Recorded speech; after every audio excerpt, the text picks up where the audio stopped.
চুমুকে। সুপ্রিয় দর্শক, আজকে আমাদের মাঝে উপস্থিত রয়েছেন সঙ্গীত শিল্পী পায়েল। শুভ সকাল, কেমন আছেন? আমি ভালো আছি, আপনি কেমন আছেন? আমি বেশ ভালো আছি, আপনাকে অসংখ্য ধন্যবাদ।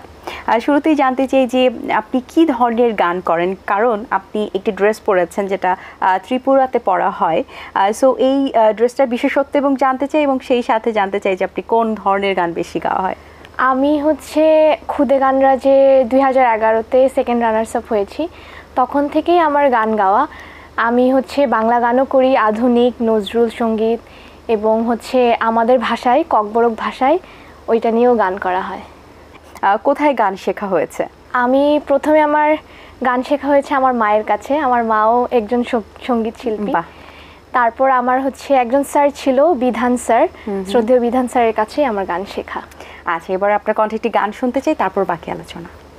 এই মন তোমাকে দিলাম, এই প্রেম তোমাকে দিলাম, এই মন তোমাকে দিলাম, এই প্রেম তোমাকে দিলাম। তুমি চোখের আড়াল হও, কাছে কি বা দূরে রও, মনে রেখো আমিও ছিলাম। এই মন তোমাকে দিলাম, এই প্রেম তোমাকে দিলাম। বাহ, খুব সুন্দর, অসংখ্য ধন্যবাদ আপনাকে। আপনি যে অঞ্চল থেকে এসেছেন, সেই অঞ্চলে দেখা যায় পাহাড়ি মানুষজন খুব বেশি। তাদের মধ্যে গানের চাহিদা কেমন? স্পেশালি বাংলা গান তারা কেমন শোনেন? গানের চাহিদা আগে থেকেই আমরা পাহাড়িরা খুবই সংস্কৃতি মনা। আমরা নাচ এবং গান দুটোই করতে খুব পছন্দ করি। আমাদের বিভিন্ন ধরনের প্রোগ্রাম হয়ে থাকে সারা বছরই। তো পাহাড়িরা গানের প্রতি, নাচের প্রতি অনেক ওদের চর্চা থাকে, আর ওরা অনেক পছন্দ করে, যেমন কি আমি। এমনিতে তো আপনার একটি অঞ্চলের ভাষা আছে, যেটি আপনার মাতৃভাষা। সেই ভাষাটা কিন্তু বাংলা ভাষা না, একটু অন্য রকম, যেটি আপনি আপনার আম্মুর সাথে কথা বলছিলেন, আমরা শুনছিলাম। সেই ভাষা থেকে বাংলা ভাষাটা বলতে কি কখনো প্রবলেম হয়েছে কিনা, বা বাংলা ভাষায় আপনি গান করছেন, সেখানে কোনো উচ্চারণে প্রবলেম হয়েছে কিনা? উচ্চারণে একটু প্রবলেম হয়, যেহেতু আমাদের মাতৃভাষাটা ককবরক এবং আমাদের বাংলা ভাষাটা আমাদের দেশের ভাষা। তো স্বাভাবিকভাবে কষ্ট হয় একটু মাঝে মাঝে, কিন্তু ওইভাবে না, কারণ আমরা স্কুল কলেজ তো সবসময় বাংলা দিয়েই পড়ছি এবং লিখছি, তাই বাংলা ভাষাটাকেও সমপরিমাণেই আমরা প্রাধান্য দিই। আচ্ছা, আপনাদের ভাষায় আমি তোমাকে ভালোবাসি, এটা কি হবে? আং ননো হামজাগো। বাহ, খুব ডিফিকাল্ট, এটা আসলে আমার আসবে না। আচ্ছা, কোন ধরনের অনুষ্ঠানে গান বেশি গাওয়া হয়? আমি বেশিরভাগ আমাদের পাহাড়িদের চট্টগ্রামে হিল ট্র্যাক্সের ভিতরে বেশিরভাগ প্রোগ্রাম করি, এবং পাশাপাশি টিভি চ্যানেলেও প্রোগ্রাম করা হয় আমার। আচ্ছা, ভবিষ্যৎ পরিকল্পনা কি? আমার ফিউচার নিয়ে আমি গান নিয়েই থাকতে চাই।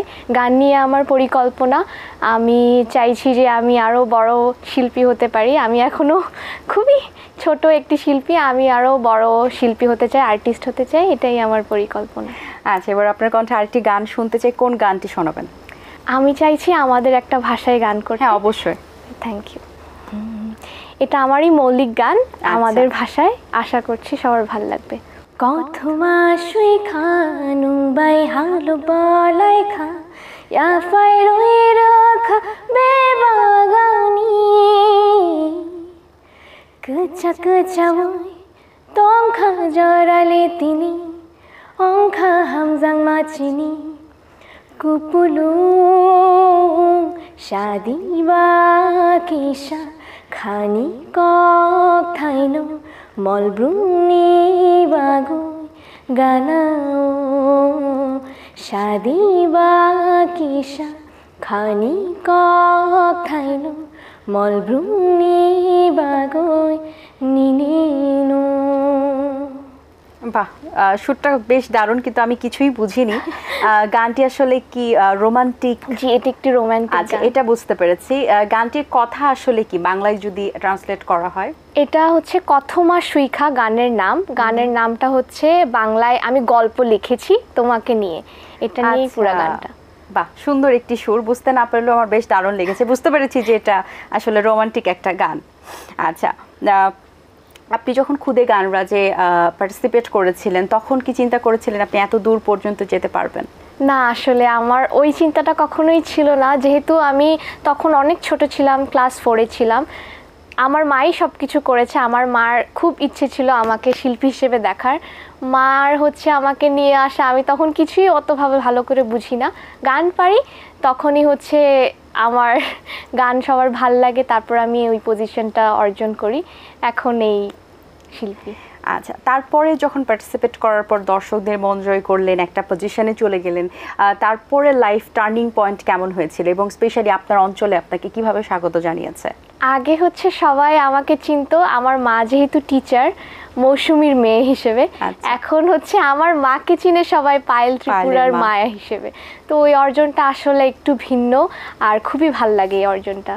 বেশ দারুণ। যেহেতু এখনো গানের যাত্রা চলছে আপনার এবং এখনো দীর্ঘদিনের পথ বাকি, গানের চর্চা কেমন করা হচ্ছে? গানের চর্চা ভালোই চলছে, এখন একটু কমিয়েছি কারণ আমার পরীক্ষাও চলছে, আমি এবার অনার্স সেকেন্ড ইয়ারে পড়ছি, তাই একটু কমিয়ে দিয়েছি, কিন্তু গানের চর্চা চলছে পড়াশোনার পাশাপাশি। মৌলিক গান করা হয়েছে কতগুলো? আমার নিজের ভাষায় মৌলিক গান প্রায় 12টি আছে। আর বাংলা ভাষায় আমি হচ্ছে মৌলিক গান করেছি 2টো। একটি হচ্ছে গত বছর হচ্ছে ঈদের নাটকে কাজল মেহজাবিন আপুর নাটকে এসেছিল, ওটার সুর করেছে হচ্ছে নাভেদ পারভেজ আর লিখেছে জনি হক। আর রিসেন্টলি আবার নাভেদ পারভেজেরই সুর এবং সুরেই হচ্ছে আমার বাংলা গান আরেকটা করা মৌলিক। আচ্ছা, আপনি যে গানটির কথা বলছিলেন যে নাটকে যেটি গিয়েছে, সেই গানটির 2টি লাইন শুনতে চাই। গানটি আসলে বাবাকে নিয়ে আমি গাওয়ার চেষ্টা করছি। মামুনি বলো আমায় তুমি কি যে মমতা, ভালোবাসি বড় বেশি, বাবা বলি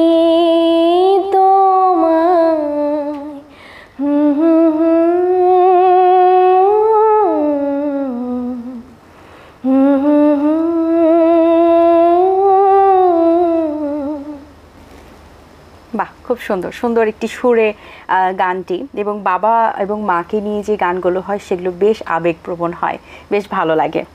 আচ্ছা, প্লেব্যাক করার ইচ্ছা আছে কিনা? জি, আমার খুবই ইচ্ছে প্লেব্যাক করার, যদি সুযোগ হয় আমি অবশ্যই করব। আচ্ছা, যেহেতু একটা অন্য ভাষা থেকে আসার পর আপনি বাংলা ভাষায় এত ভালো গান করছেন এবং সামনে আরও করার চেষ্টা রয়েছে, কখনো এমন হয়েছে যে মন খারাপ হয়েছে বা অনেকের কথা শুনেছেন কিংবা তুমি এই গান থেকে বাংলা গানে এসেছো কেন, বা এই ধরনের কথা কি কখনো শুনতে হয়েছে কিনা, ডিমোটিভেট কখনো ফিল করেছেন কিনা? জি, আমার এই গানের লাইফটাতে আসলে অনেকভাবেই আমি হচ্ছে ডিমোটিভেট হয়েছি সবার কাছে। অনেক সময় অনেকেই বলেছে যে তুমি কেন বাংলা গাইছো, বা যারাই বাংলা গান করে তখন আমি বাংলা গান গাইলে তোমারটা হচ্ছে না, এটা হচ্ছে ঠিক না, ভাষাটা ঠিক না, তোমার উচ্চারণ ঠিক হয় না। তো অনেক সময় এমন ফিল হয়েছে যে ওনারা আমাকে শেখানোর জায়গায় মানে ডিমোটিভেট করতো, ওটাই আর কি, কিন্তু আমি কখনো ওগুলো মনে নেইনি। আচ্ছা, সেক্ষেত্রে এই মনোবলটা কারা জুগিয়েছেন বা নিজে থেকে কিভাবে নিজেকে ঠিক করেছেন যে না ঠিক আছে আমাকে এগিয়ে যেতে হবে? আমার মা সবসময় আমাকে বলেছে যে মানে অন্যের কথায় আসলে ওগুলো নিতে হয় না, কান দিতে হয় না। আমি হচ্ছে আমার নিজের মতোই সব কিছু করে নিয়েছি, প্র্যাকটিস করেছি, বারবার প্র্যাকটিস করাতে আমার ওই বাংলাটুকুও ঠিক হয়ে গিয়েছিল, তাই আমি ওগুলো নিইনি। আচ্ছা, অবসর সময় কিভাবে কাটে? আমার অবসর সময় এখন বেশিরভাগই আমি হচ্ছে নাটক দেখি, ড্রামা দেখি অনেক, আর হচ্ছে পড়াশোনা না থাকলে সবসময় মাঝে মধ্যে সকালবেলা একটু গান করি, আর হচ্ছে বেশিরভাগ সময় আমি ড্রামা দেখি খুব। আচ্ছা, পছন্দের শিল্পী কারা? আমার পছন্দের শিল্পী হচ্ছে শ্রদ্ধেয় রুনা লায়লা ম্যাম এবং সাবিনা ইয়াসমিন ম্যাম, আমার এই দুজন খুবই পছন্দের শিল্পী। আগামী 10-15 বছর পর বলছিলেন আপনি ফিউচার প্ল্যানের কথা যে অনেক ভালো শিল্পী হতে চান, 10-15 বছর পর নিজেকে কোন জায়গায় দেখতে চান? অ্যাজ এ শিল্পী হিসেবে পাশাপাশি অন্য কোনো প্রফেশনে নিজেকে নিয়োজিত করার ইচ্ছা আছে কিনা, বা শুধু গানকে নিয়ে এগিয়ে যাওয়ার ইচ্ছা আছে কিনা? আমি হচ্ছে গানের পাশাপাশি একটু মানে চাকরিও করতে চাই, মার মতো। মা যেহেতু টিচার, আমিও হচ্ছে টিচারের দিকে একটু যেতে চাই। গানের ক্ষেত্রে দেখা যায় যে এখন তো অনেক কম্পিটিশন এবং প্রচুর সঙ্গীত শিল্পী কিন্তু আমরা আমাদের মাঝে খুঁজে পাচ্ছি এবং নতুন নতুন করে তারা বিভিন্ন কাজ দিয়ে দর্শকদের কাছে আসছে এবং বিভিন্ন ট্রেন্ডি বিষয় তৈরি হয়ে গেছে, ভাইরাল বিষয় তৈরি হয়ে গেছে। তো সেই জায়গাতে নিজেকে ধরে রাখার জন্য বা নিজের জায়গাটা যেমন দর্শক এক নামে চিনবে সেভাবে কি কাজ করা হচ্ছে কিনা বা নিজের আইডেন্টিটি তৈরি করার জন্য পরিশ্রম কতটুকু করা হচ্ছে? পরিশ্রম বলতে আমি আমার মতো দিক দিয়ে আমার দিকে আমি মনে করি যে আমি পরিশ্রম করছি, এখন বাকিটা ভগবানের ইচ্ছে। আমার যদি ওই পজিশনে যাওয়ার যদি উনি লিখে রাখেন তাহলে যাব, কিন্তু আমার মনে হয় কি ভাইরালটা হচ্ছে সীমিত পরিমাণে থাকে, কিছুদিন পর হচ্ছে মানুষ ওটা ভুলে যায়। আমি চাই মানুষের মনে হচ্ছে সবসময় থেকে যেতে। আচ্ছা, একজন শিল্পীর ক্ষেত্রে সবচেয়ে বড় গুণ কোনটি থাকা প্রয়োজন বলে মনে করেন? আমি মনে করি বিনয়ী হওয়াটা খুব প্রয়োজন, আর হচ্ছে অহংকার না রাখাটা। আচ্ছা, জীবনের এই পর্যায়ে যে একটি কম্পিটিশন থেকে এসে দর্শকদের মন জয় করার কাজ করছেন, সবচেয়ে বেশি ধন্যবাদ যদি দেওয়ার থাকে কাকে দিতে চান? আমি ধন্যবাদ জানাতে চাই প্রথমেই আমার মাকে, তারপর আমার খাগড়াছড়িতে আমার স্যার, আমার গুরু বিধান স্যারকে, আর হচ্ছে আরেকজনকে না বললেই নয়, হামিদুর স্যার, উনি ক্যান্টনমেন্টের একজন ব্রিগেডিয়ার কমান্ডার ছিল, ওনাকে অনেক ধন্যবাদ জানাতে চাই।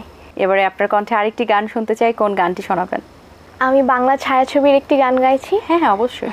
এটা আমার খুবই প্রিয় একটি গান, আমি আশা আচ্ছা। করছি সবার ভালো লাগবে। আপনার সাথে কথা বলে, মিষ্টি একটি মেয়ে আপনি, অনেক অনেক শুভকামনা, ভালো থাকবেন সবসময়। থ্যাংক ইউ, ধন্যবাদ। এটিএন বাংলাকেও ধন্যবাদ আমাকে এত সুন্দর একটি প্রোগ্রামে ইনভাইট করার জন্য। দর্শক, আশা করছি আজকের আয়োজন আপনাদের ভালো লেগেছে। আজ এই পর্যন্ত, আপনাদের সঙ্গে দেখা হবে আগামীকাল সকাল ঠিক 7:30। সেই পর্যন্ত ভালো থাকুন, সুস্থ থাকুন এবং এটিএন বাংলার সাথেই থাকুন। আল্লাহ হাফেজ। দিন আসে দিন যায়, সময়টা চলে যায়, তবু আছি এই বেশ ভালো। জীবনটা রঙময়, যেভাবেই হওয়া চাই, নয় কভু সাদা কালো। এই আশাতে স্বপ্ন ভাসে, সুখ হাসে চোখে মুখে, চায়ের চুমুকে।